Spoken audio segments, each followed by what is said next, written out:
ఉమ్మడి నిజామాబాద్ జిల్లాలోని సీనియర్ నేతలు ముగ్గురు పదవులపై ఆశలు పెట్టుకున్నారు. ఇద్దరు మాజీ మంత్రులు, మరో సీనియర్ నేత పదవులు దక్కుతాయని ఆశిస్తూ ఉన్నారు. వీరిలో ఒకరికి ఆల్రెడీ హామీ దక్కిందనే టాక్ నడుస్తోంది. మరోమారు మంత్రి తన సీటును త్యాగం చేసి మరో చోటుకు వెళ్లి పోటీ చేసే భంగపడ్డారు. ఇంకో నేత పీసీసీ పీఠంపై ఆశపడుతూ ఉన్నారు.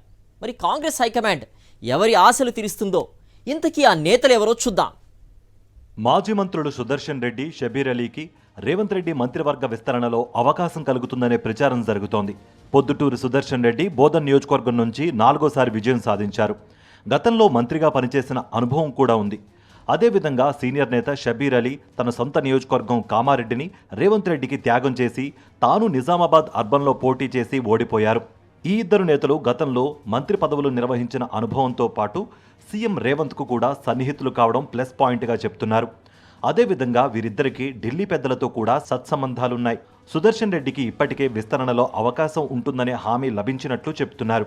షబీర్ అలీకి మైనారిటీ కోటాలో ఎమ్మెల్సీ ఇచ్చి మంత్రి పదవి కట్టబెడతారనే ప్రచారం కూడా జరుగుతోంది.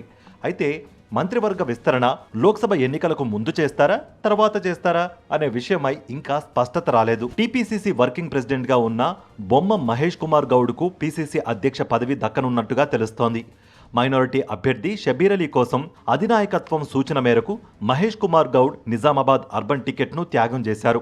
పైగా పార్టీ ఆర్గనైజింగ్ వ్యవహారాలను వర్కింగ్ ప్రెసిడెంట్ హోదాలో మహేష్ కుమార్ గౌడ్ అత్యంత సమర్థంగా నిర్వహిస్తున్నారనే పేరు పార్టీ పెద్దల దృష్టిలో ఉంది.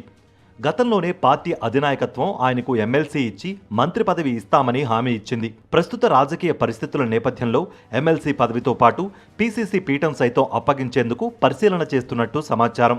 40 ఏళ్లుగా పార్టీకి సేవలందిస్తున్న మహేష్ గౌడ్ విద్యార్థి దశ నుంచి తన రాజకీయ ప్రస్థానాన్ని ప్రారంభించారు. విద్యార్థి, యువజన విభాగాల్లోనూ అలాగే పార్టీలో కూడా వివిధ హోదాల్లో పనిచేస్తున్న మహేష్ కుమార్ ప్రస్తుతం పీసీసీ వర్కింగ్ ప్రెసిడెంట్గా బాధ్యతలు నిర్వహిస్తున్నారు. పార్లమెంట్ ఎన్నికల వరకు ముఖ్యమంత్రి రేవంత్ రెడ్డినే పీసీసీ అధ్యక్షుడిగా కొనసాగించి ఆ తర్వాత మహేష్ కుమార్ గౌడ్కు పీసీసీ పీఠం అప్పగిస్తారని తెలుస్తోంది. ముఖ్యమంత్రి ఓసీ కావడంతో పాటు దక్షిణ తెలంగాణ నుంచి ఉండడంతో ఉత్తర తెలంగాణ నుంచి బీసీ వర్గానికి చెందిన మహేష్ కుమార్ గౌడ్కు తప్పనిసరిగా పీసీసీ పీఠం దక్కే అవకాశాలున్నాయని కాంగ్రెస్ శ్రేణుల్లో విస్తృతంగా చర్చ జరుగుతోంది. ఇదే జరిగితే నిజామాబాద్ ఉమ్మడి జిల్లా నేతలకు 3 కీలక పదవులు వచ్చినట్లే. మరోవైపు ఉమ్మడి జిల్లాకు చెందిన పలువురు నాయకులు నామినేటెడ్ పదవుల కోసం గట్టిగా ప్రయత్నాలు చేస్తున్నారు.